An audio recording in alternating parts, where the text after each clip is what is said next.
এক চাঞ্চল্য ঘটনা ঘটেছে এলেঙ্গা বাস স্ট্যান্ডে। 4 জন মহিলাকে একসাথে ধরা হয়েছে। ওনাদের বিরুদ্ধে অভিযোগ উঠেছে ওনারা নাকি স্বর্ণের চেন চুরি করেছে। পরবর্তীতে তাদের পুলিশ গ্রেপ্তার করে।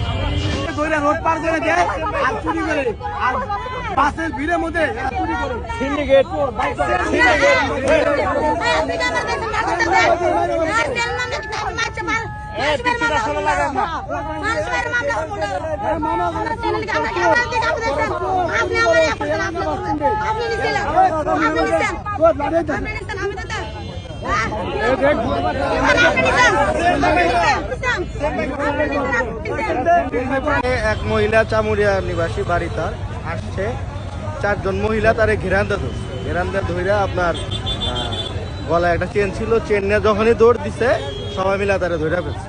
ধরার পরে এই পুলিশ বক্সের সামনে এসে পুলিশ ধইরা ঢোকাইছে। এখন তো লেডি কনস্টেবল ছাড়া তো এগুলা করা সম্ভব না। লেডি কনস্টেবল অলরেডি চলে আসছে, ভেতরে আছে, তারা এখন সার্চ করতেছে।